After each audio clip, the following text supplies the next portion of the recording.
4 Cleveland quarterbacks in action. We wouldn't show Snoop Huntley, but we'll show the other 3, including that guy. Sorry, 9 for 10 on the night, 71 yards and a tutty. He's going to make way for Dillon Gabriel up next. 2-minute situation before the half.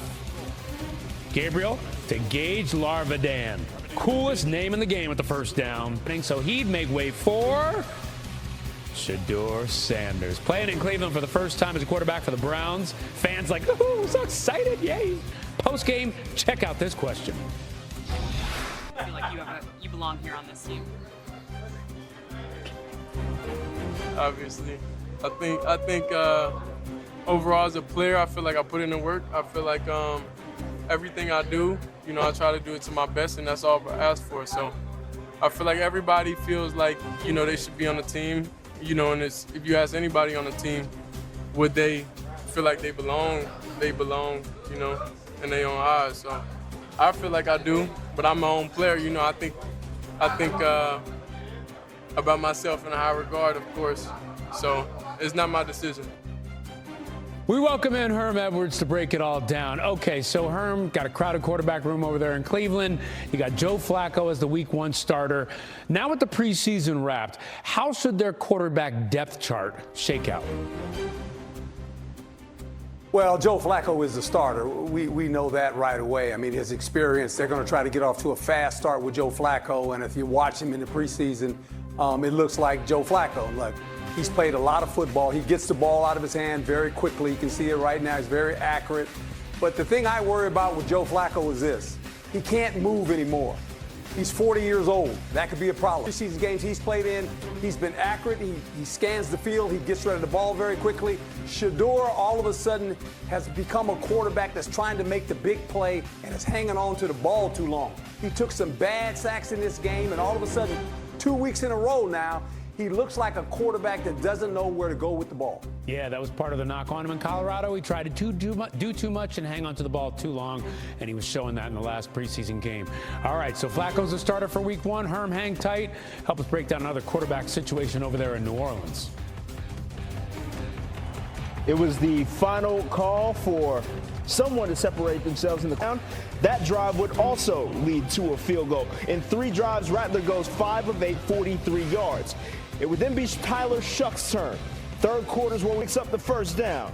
See it on the replay, escaping the pressure, having the presence of mind to find his outlet, makes the 12-play drive. He finishes 5 drives in an impressive way. Final score, just a footnote.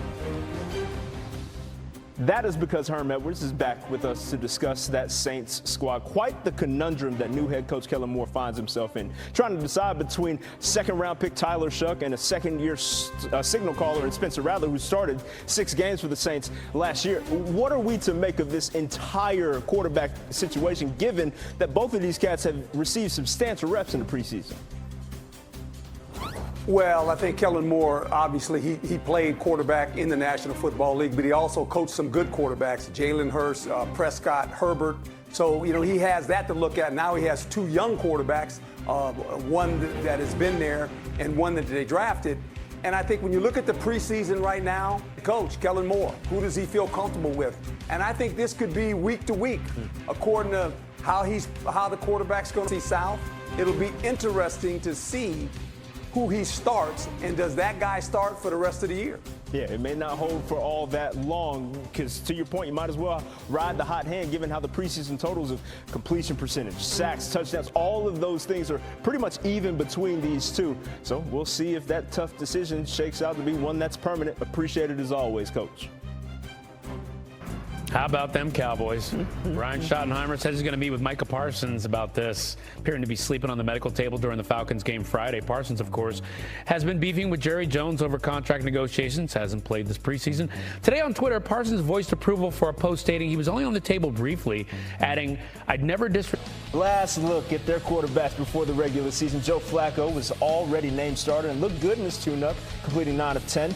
Dillon Gabriel impresses well, throwing for 129 yards and a tub, but Shedeur Sanders struggled, completing just 3 passes and taking 5 sacks, so a lot going on. Let's see if Daniel Oyefusi can help us sort it all out.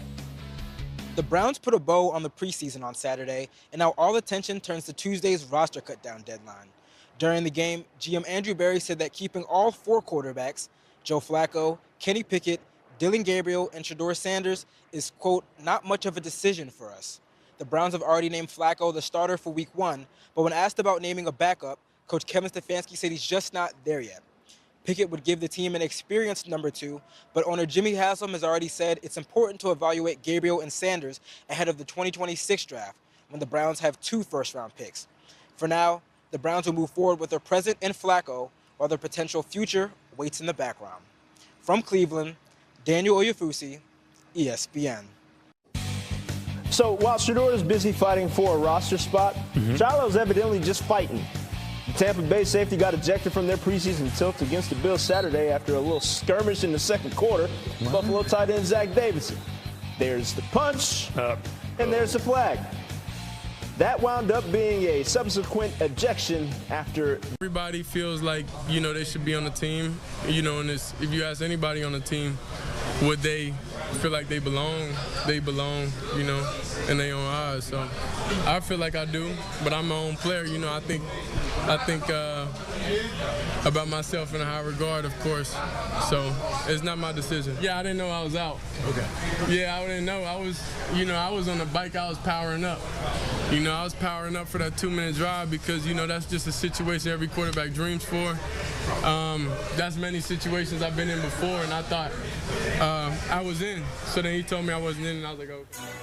Sanders, of course, disappointed to be pulled from the game before that final 2-minute drive. As we take a look at some of the notable performers, the quarterbacks in the Browns quarterback room. Joe Flacco, the starter, 9 of 10, 71 yards, a touchdown. Dillon Gabriel, gripping and ripping it, 129 yards and a touchdown. Shedeur Sanders, under pressure, 5 sacks, finished 3 of 6 for 14 yards on the day.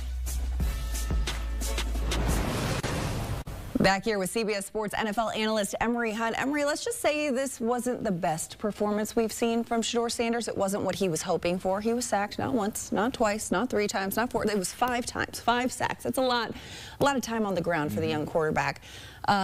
He completed just 3 of 6 passes, 14 yards, before being notably replaced by Tyler Huntley on the final drive of the game. This created a lot of post-game headlines. So what do you make, Emory, of that decision by Kevin Stefanski, who said not to read anything into it?